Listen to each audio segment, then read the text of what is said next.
Alrighty, I think we are live on Facebook and also on our backstage area. So thank you, welcome to our new schedule. So today, again, yay! It has not been a week; it's only been a few days. We are welcoming Dr. Clint G. Rogers here to talk about spirituality.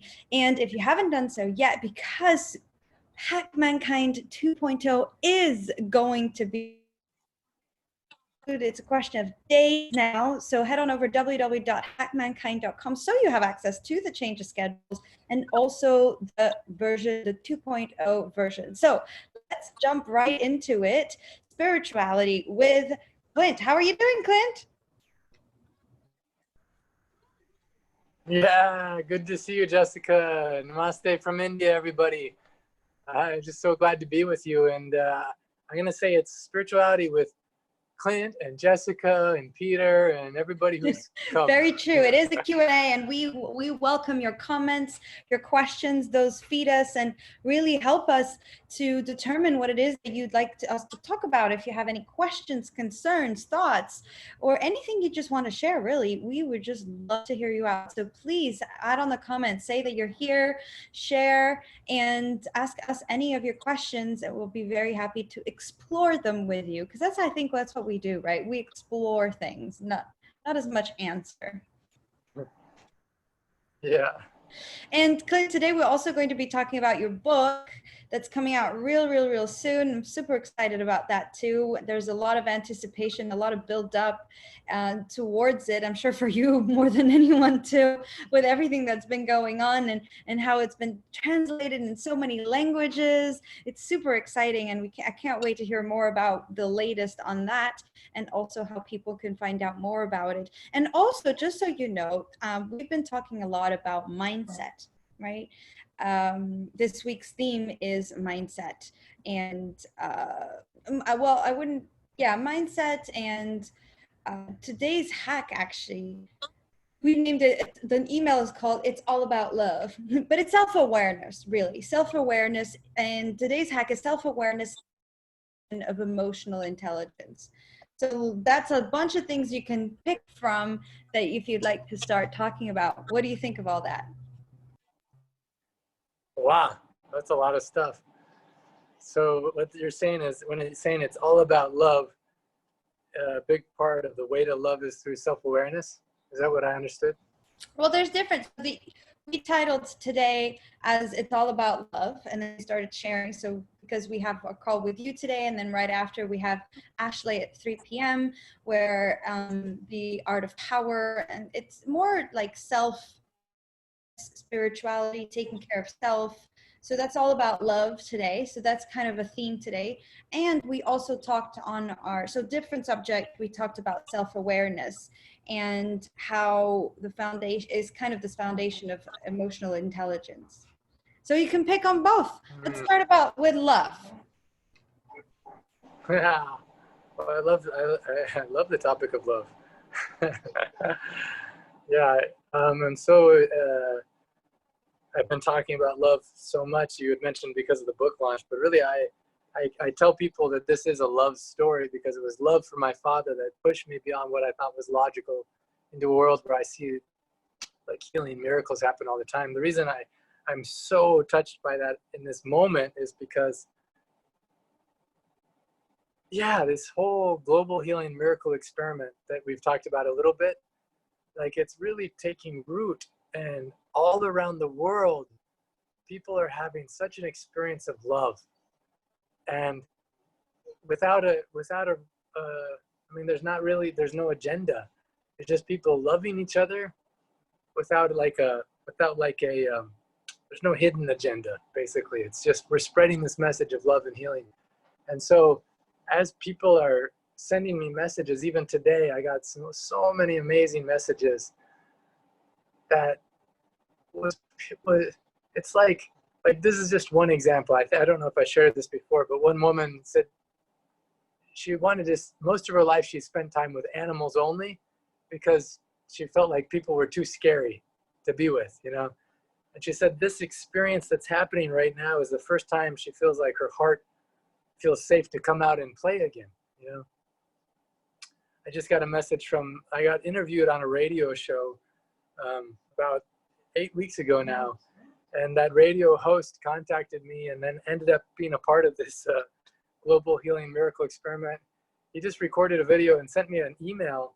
He was doing something from chapter 9 of this book that helps you tap more into love, like your self-love, and then discover what your purpose is in chapter 9. So he was doing that process while he was waiting for his tires to get fixed at the car dealership. And he said all of a sudden he had this flashback moment to this moment where he was playing the piano with his daughter and just speaking about, sometimes songs can just come to you. And he just started singing this beautiful song that's all about how most of us are in a prison. And really the deep calling of our heart is to tap into love, to come out of that prison. That's the essence of the song. He actually sang it on the video. It's so, so beautiful.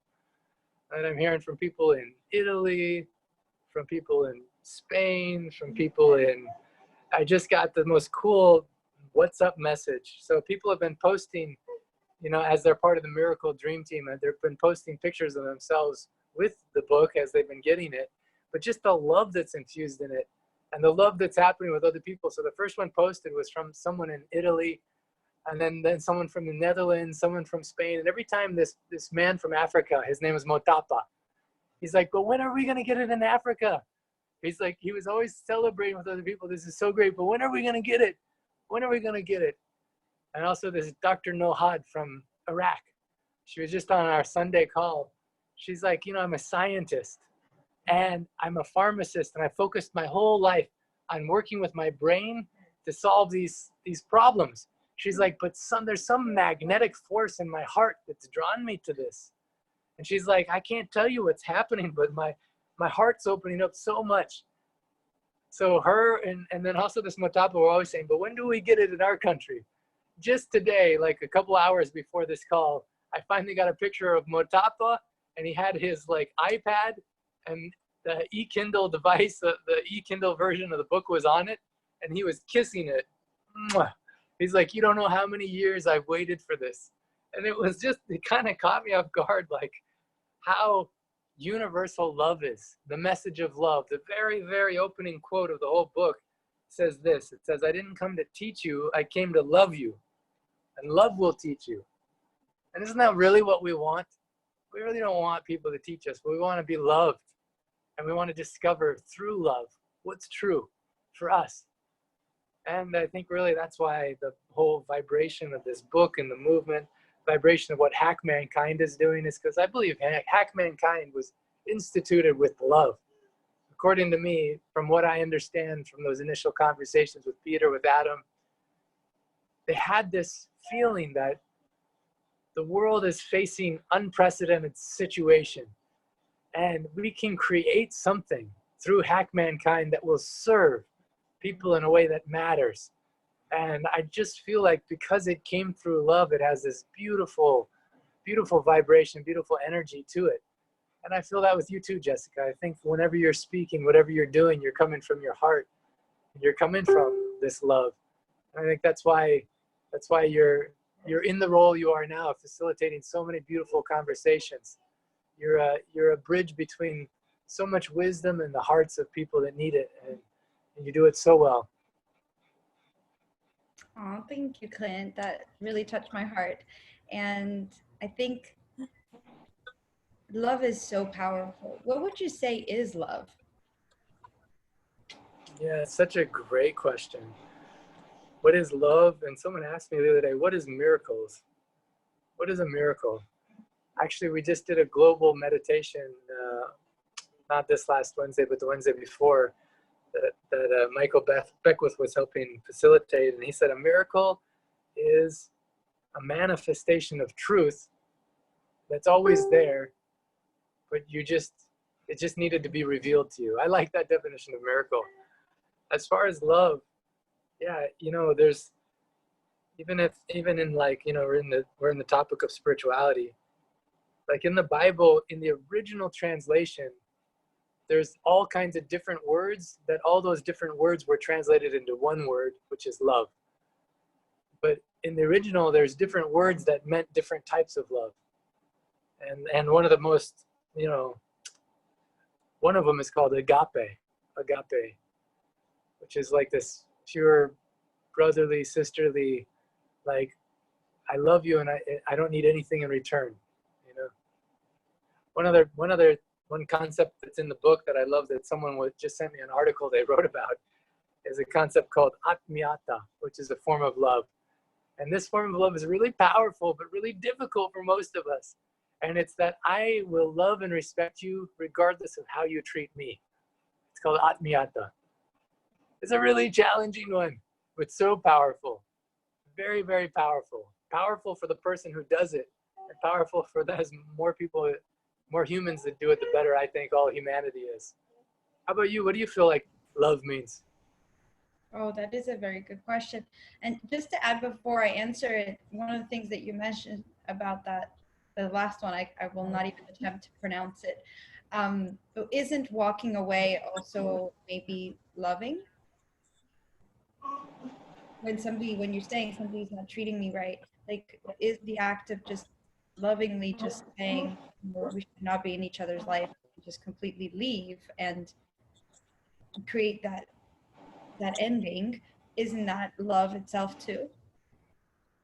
Yeah, I don't think love is in the action. Love is in the intention of what's in the heart, according to me. Like, you could do so many things that look loving and it's not really loving, you know? And you could do many things that don't look loving and really that is the best form of love. I didn't know that divorce could be one of the most loving things you can do, but it is. It turns out it is. It's one of the most loving things that people can do at certain points. And but it does. But I never thought that when I was growing up, you know. But yeah, so I'd say it's not in the action. It's not what it's not. It's where you're coming from, not where you're going to. It's not what you're doing, but where it's coming from, according to what I understand. True. And then what Talking what about do you, the intent, love it, I think for me is a state as well, like a state of is being, what? a state like a being. You can Hmm. be love, like you can be loving, you can, and and I also think that you cannot do I love you and I don't love me, or I love me but I don't love you and be loving. I don't think that's love. That's something else. Where, and what I mean by that is like when people are just looking out for their own self, regardless of how that impacts others, or looking after others to their own detriment, right? Moms do that a lot. And I see Hmm. that in relationships too. And I don't think I've discovered, at least my hallucination, that that's not love. What love is being able to love both at the same time and be loving and be, I think it's the intent. Yeah, maybe the intent, Clint. I haven't really had much time to, like, I haven't written a whole book about it. But that's it. And I also talk about like how love is it is kind of doing. I think when we're talking about relationship, and that's one of the areas I talk about it, is, you can have love in the initial relationship, but you have to keep nurturing it and keep giving. It's not just like, oh, we're in love and let it be. Because you can also fall out of love. People talk about romantic love. And I think it takes time to, and energy and effort to nurture and to give it attention. And there's just so many kinds of love. You're so right. There's a lot of kinds of love. But it kind of relates to our theme this week when we're talking about mindset and when we're talking about um, self-awareness. It's really interesting, because I think we need to be self-aware and we need to have that mindset. I think loving is also a mindset. I don't know. What do you think about mindset and self-awareness?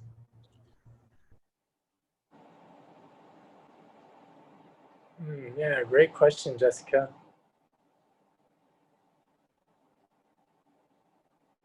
Yeah, I think I'm still becoming self-aware. Like I'm in process, you know. But I think it's really important. I think it's really important aspect of being able to love yourself and others. You know, I did have one experience. You know, we talk sometimes about being in silence, and I remember one poignant moment in one of my silence experiments or experiences. I saw that, oh, if I'm not feeling compassionate, it means I'm not seeing the truth about a situation. Like I realized that that was like a litmus test for me. That if I wasn't feeling compassionate, then I was missing some aspect of truth. And so I think that, you know, when you're asking about awareness, like that awareness came to me. I was like, oh, that's really interesting. And then even having that insight though, like I forget it oftentimes, but I can come back to it sometimes and say, oh, I'm not feeling compassionate right now. That means I'm missing something. Okay, so be careful about what I do right now because I'm acting like with a blindfold on, you know. I think it's so accurate and it relates to today's. I hope Peter's okay for me to share this. This morning we did our founder's thoughts, and so if I just, how do I open this? Let's see if I can share, because it totally relates to what you're saying when you're talking about compassion for others, right? Or compassion for a situation.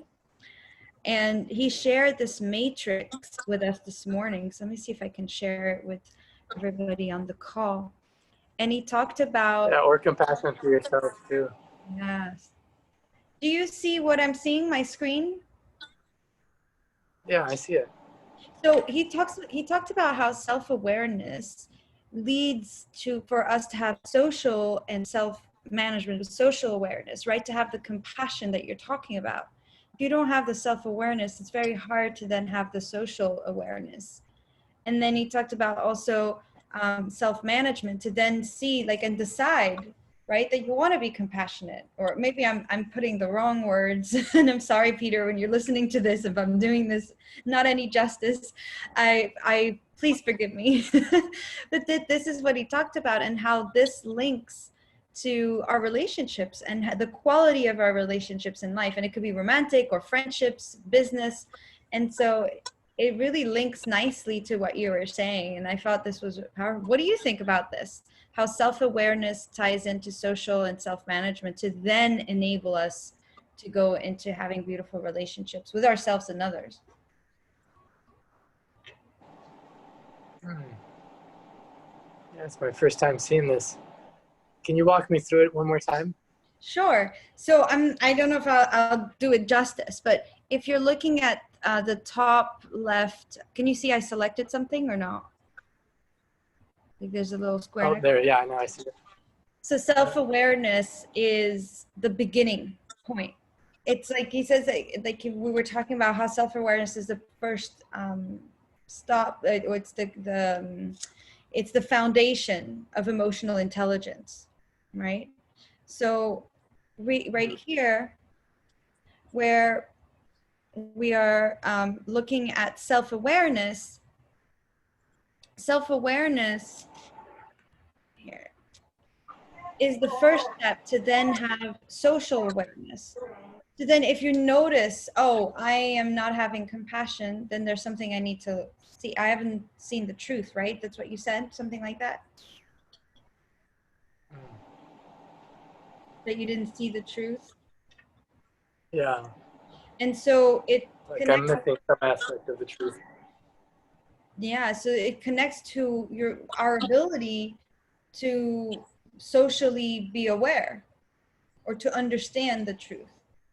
And then once we manage to do that, we also can decide what we want to do in terms of our self, like management. And then it all impacts the quality of our relationships. I just wanted to share this. I thought this was very powerful. For those who are finding it hard to understand me, Peter does a much, much better job explaining it. So to note, if you go to the Facebook, you'll have the recording of today's call at 8 a.m. and he'll run through it. I just thought it was nice to just share what he had shared this morning because it tied in nicely what we were saying, I thought. Yeah. You know, speaking about love, I did post a Facebook Live about learning to love myself, but I'm curious, how how good do you feel like you are at loving yourself, Jessica? Oh Like, my where are goodness. you on that journey? Oh, not so great. I'm sure I'm better than I was 5 years ago, 100%. And I'm better than I was 10 years ago, 100%. Like definitely exponentially better. And I still think that there's a lot of thoughts and I still find myself having some thoughts that I would never tell my friends or my even my enemies. The language inside my head sometimes is just really not nice. Not nice. And now I'm more aware of it, I think, than I used to be. And yeah, self-love is definitely a beautiful journey of growth and that I need to give a bit more attention. How about you? What's helped you in that journey? Like, how did you get better in the last 10 years or 5 years?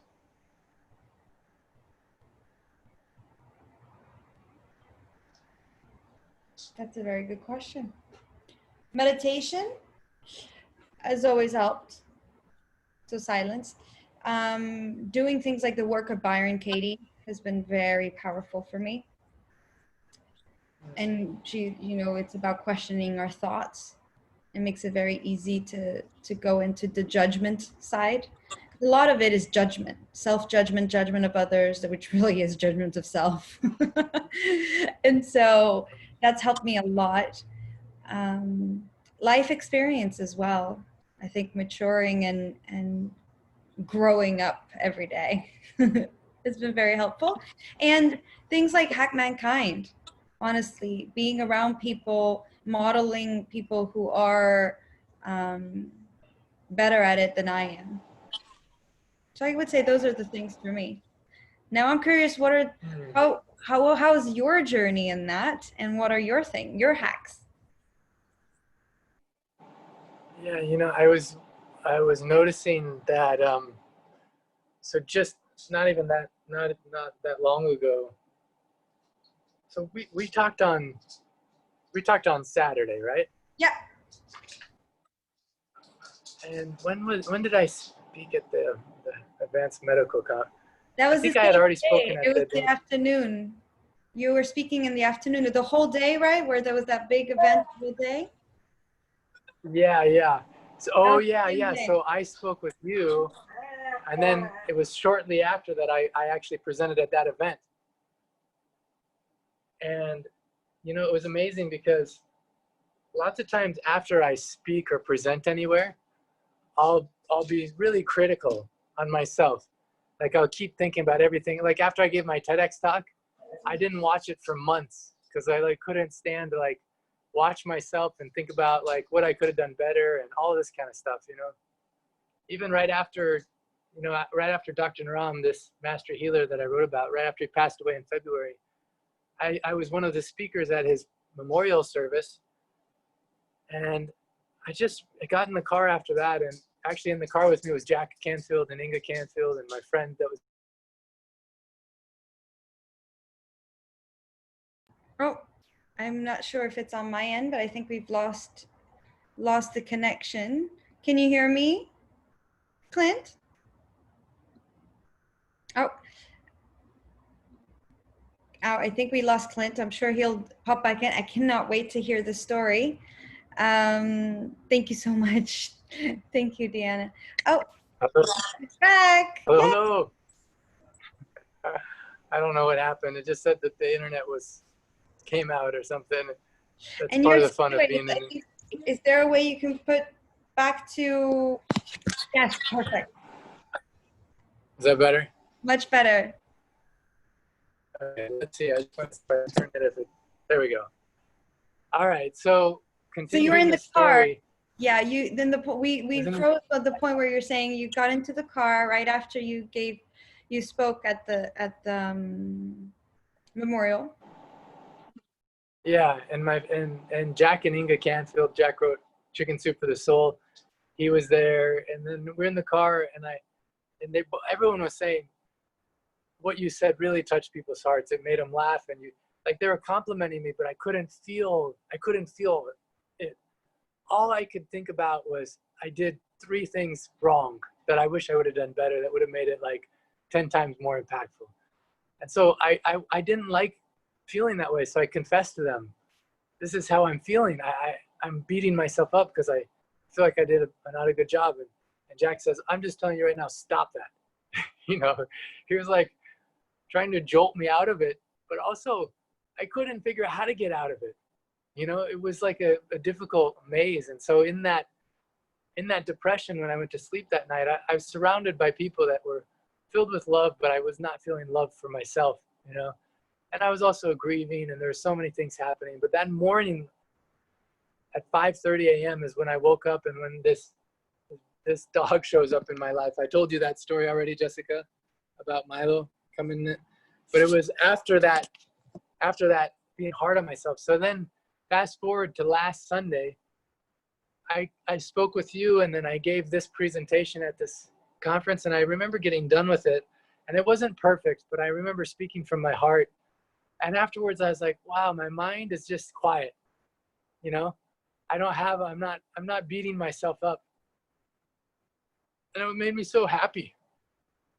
It's just that I wasn't like finding all the fault with everything that I maybe could have done a little bit better. You know, it's such a dis-ease to do that to ourselves. And I can't believe how much I have been doing it my whole life.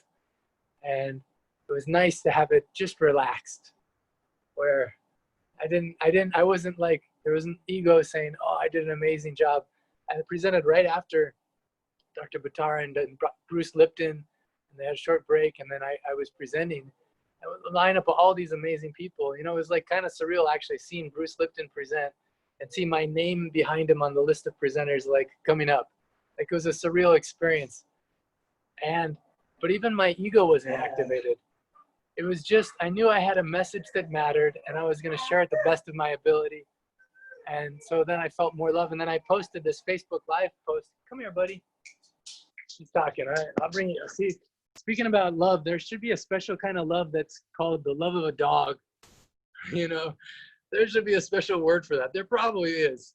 But talking about love, it's like when you're depressed, like somehow God or Dr. Ram or the universe or whoever sent this dog in my life right when I needed it. It's just been like one of the biggest miracles. Like, when does just a random dog adopt you on the street and follow you around and just stay with you for months after? You know, it's like the best medicine. And then being here on lockdown, I would have been all by myself, but instead I got this guy to love, and he you know, he's taking care of me, and we're learning about life together. I've learned a lot about self-love and self-care just by being with him, actually, and seeing like the dog world and how dogs interact with each other. But coming back to that original story, like when I posted on Facebook just that same night, so many people said thank you so much, because I think we struggle with self-love. We really struggle. As humans, we're so hard on ourselves. And I like how you phrased it. You know, you say stuff to yourself you would never say to a friend or family member. Even that you catch that. That's amazing. I asked my friend one time, I said, what % of the time do you think negative thoughts about yourself? He's like, I don't know, maybe 80% of the time. I was like, whoa. I was like, if you had a friend speaking 80% of the time negative to you, you wouldn't keep them in your life. You know, even if they're speaking half of the time negative, you'll get rid of them. And for a lot of us, you know, they say 10% of the time. So why are we so hard on ourselves? But we are, for some reason. It's something happening that I hope we can figure out how to reprogram together, maybe through what you're talking about, meditation or Byron Katie. Or I think this book is actually, it's a transmission where I've noticed as people read it, they find more love for themselves. It's one thing I'm so grateful for, because I think that was a big part of my journey. And so it's just integrated into the story naturally that it takes people through that. Come here, buddy. Yeah. What about when you have friends that struggle with loving themselves? What advice do you give? Like if someone watching this right now, they say, you know, Jessica, I want to have the kind of confidence you have. I want to love myself in a way that you do. How can I do that? What would you say?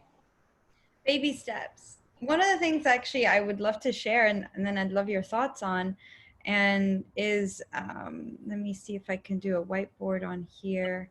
And this was taught to me by a dear friend, Lauren Lahav, and it was so powerful because so she says, you know, here's your comfort zone, right? And forgive me, I'm using my comfort, but comfort zone. And a lot of times, um, people tell us, oh, you need to go outside your comfort zone. And that jump can be very like, ah, this is so hard. And whoop, we go back into it, right? Now, one of the things that she taught me is that sometimes you just need to go just outside the comfort zone.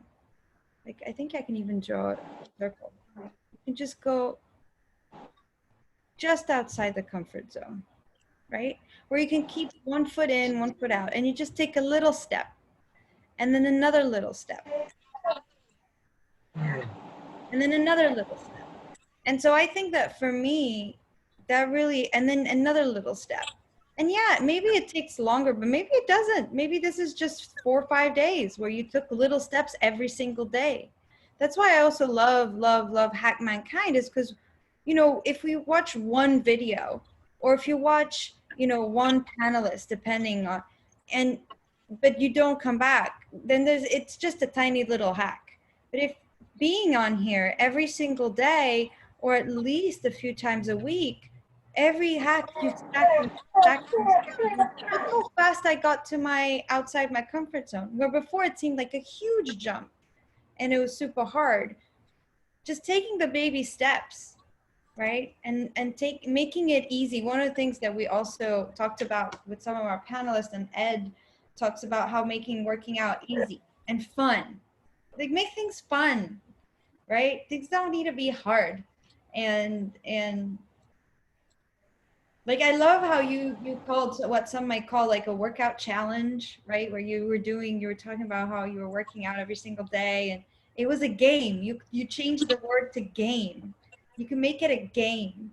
And just that change of word, just that change of like the little mini shift that you add on, I think that's what's been very powerful and helpful for me. And that's what I would tell my friends. You don't need to make a huge shift. Just look at what's easy. What are you already doing that you can build on, to really create that and create an environment. That's what Ed was talking about too, an environment that makes it easy.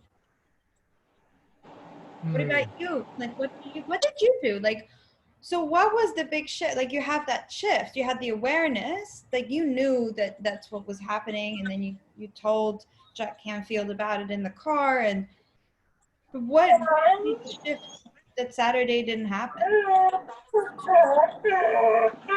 You know, I think part of it was just being willing to be seen when I wasn't feeling that way. You know, I felt like these are people in the car I can trust to just be honest about what is actually happening right now in my mind and my heart. And it wasn't like immediate relief, but even just it gave me like a benchmark to see. I was asking for help, you know, from people that I could trust, and revealing what was really the mess inside of me. And I think that's helpful to do with people that you can trust. Just allow them to see you as you are. You know? And then they can give a reflection. They may say, like you may be saying to someone, Jessica, oh man, I feel messed up inside. And they may say, yeah, actually you really are messed up. I'm just joking. But sometimes they do give perspective on what's off, you know? I don't know, that helps. We have a great question coming from one of our backstage members, our VIPs. How do I know if I can trust people? Yeah, great. How do you know? How do you know if you trust people? Yeah, so how did you know? Like, I mean, you were saying, right? I felt like I could open up and I could be with these people, and I trusted them. So I shared the mess. Well, how do you know? It's always an experiment. It's always scary, like when you're doing something outside your comfort zone. So it's not in my comfort zone to share myself when I'm a mess. I want to share when it's all beautiful and I have like a punchline and it's an inspiring story, you know. I don't want to share when I don't have an answer and I'm confused and I'm lost, and, you know. So it's scary. That's out of my comfort zone. But I just did an experiment. Like you say, you take baby steps with people and you reveal something and then you see. Are they trying to just teach you something or give you answers, or are they listening and asking questions? You know, I think the people that you can trust the most, they just hold space for you to discover what you need to discover for yourself without sometimes you can tell someone something and they can actually put more garbage inside your head. That doesn't help at all, you know. But I think it's an experiment. You do a little bit and you see what happens. Yeah, I completely agree. How about you? Well, I've got two more How things can you to know? look for too, depending on what it is. I would say that one of the things I look at is, you know, are those people doing good in that area of life? Are those people doing well themselves um, in that area? Or do I consider them somebody that I can model and mentor, like they can teach me something about it, right? Don't go asking someone who's got a lot less self-worth on how to have more self-worth, because that's not gonna, I mean, for me, it doesn't help. So I think that's one of the things. And then you also know the kind of people, so depending, and it doesn't mean that some people, hi Clint, we had lost you for a little second. And I was just saying that first thing that I look for is, you know, are they doing well in that area, right? I'm not going to ask somebody who I feel like is significantly less sense of self-worth than I do for advice on that. Yeah, that's great. It's like asking for money advice from people that aren't good with money, you know, something like that. Yeah. So that's the first thing. And then the second thing is also know, like, look at how they've answered things before. Like when you've shared, we've always like shared a little bit, like the baby steps. Like if I've shared this, how did it make me feel? If I like, how did they feel better? Like I have friends who I know, you know, I can, they're really great for certain areas and certain things, but I'm not going to go deep because I'll just feel blah again. Doesn't mean they're not amazing people and have value to my life and I love them and I want to be around them. Same with family members, right? But there's just, I don't go there with them. And then there's other people where I know I can go there. And we both come out of it with so much higher energy. So, you know, we kind of know intuitively who the right people are. And you can just start with little things. That's my tip. And Clint, I'm conscious of the time. We have a couple minutes left and we have another question real quick. Wow, it went so fast. I know. That's why time flies when you're having fun. How do you deal with people who have huge trust issues?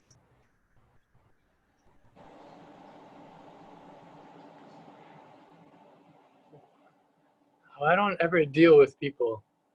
So even that languaging is kind of funny for me, but I would say I don't understand the question exactly, like how to help someone with trust issues, or how Yeah. to, because when you say how to deal with someone with trust issues, it kind of sounds like, I don't know. I think I think just with anyone, just play the game, like we play a game of understanding them and see how much you can understand about them. And even through just understanding them, probably a lot of healing will happen for both them and for you. I'd say that's one hack for today. Play a game and see in a conversation with someone how much you can really understand them until they feel totally understood. And so, for instance, in this case, if it's a lack of trust, see if you really understand them, or maybe you misunderstood. Maybe they don't have a lack of trust; they just have a lack of trust in certain areas with certain people, you know. But play a game and see how deeply you can understand them. Don't don't give them answers to their problems. Don't give them solutions. Don't don't say they're right. Don't say they're wrong. All you want to do is see if you can understand them. Understanding doesn't even mean accepting, or like, you know, it's just you understand. Understanding is understanding. So play that game and see what happens. I love that game. I think that's such a beautiful distinction and a beautiful way to end this call. So thank you so much, Clint. That's a beautiful hack. I like it very much. You don't need to agree. You don't need to disagree. You don't need to give answers. You don't need to give direction. You just need to ask questions and understand.